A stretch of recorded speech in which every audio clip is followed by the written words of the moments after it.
WT use చేసేటప్పుడు నేను చేసిన మిస్టేక్ మీరు కూడా చేయకూడదని ఈ వీడియో చేస్తున్నాను. ఈ వీడియోలో నేను ఇంజన్ కొట్టడం జరిగింది. మెటల్ పార్టికల్స్ ఉన్నట్లకి మ్యాక్సిమం కవర్ చేయడం జరిగింది.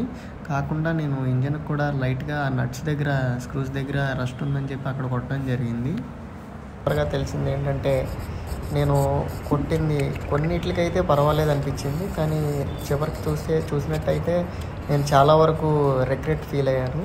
ఎందుకంటే ఇప్పుడు ఈ వీడియోలో నేను కొట్టిన పార్ట్స్ అన్ని మ్యాక్సిమం మెటల్ పార్ట్స్. సస్పెన్షన్ దగ్గర కొట్టాను, సస్పెన్షన్ అలాగే కొన్ని చోట్ల వీటికంటూ పర్వాలేదు. కానీ మీరు కొన్ని చోట్ల కొట్టేటప్పుడు ఆలోచించాల్సింది, మీరు స్ప్రే చేసేటప్పుడు ఇలా ఇంజన్ నట్స్కి కానీ కొట్టినట్టయితే నాకు జరిగింది మీకు జరుగుండొచ్చు.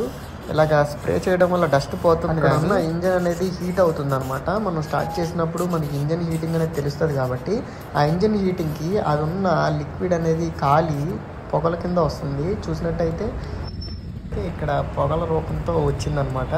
యాక్చువల్గా ఇది బర్న్ అయ్యింది. ఇంజన్ స్టార్ట్ చేశాను, ఇంజన్ స్టార్ట్ చేయడం వల్ల అది బర్న్ అయ్యి అలా పొగ కింద వ్యాపించడం జరిగింది. ఆ స్మెల్ కూడా రకరకాలుగా పెయింట్ కాలిపోతున్నట్టుగాను, ఇంకా కొన్ని చోట్ల అక్కడక్కడ నాకు ఒక ఏదో వైర్ కాలిపోతున్నట్టు స్మెల్ వస్తూ ఉంది.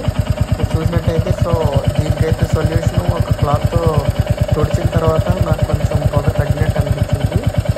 దీన్ని బట్టి కొంత WD-40 యూజ్ చేసినప్పుడు మీరు కొంచెం ఇంజన్ దగ్గర తక్కువగా యూజ్ చేయడం చూసుకోండి, లేదా అవాయిడ్ చేయండి. మ్యాక్సిమం మిగతా చైన్ లూబ్రికెంట్ కూడా యూజ్ చేయొచ్చు. WD-40 ఏం ప్రాబ్లం లేదు.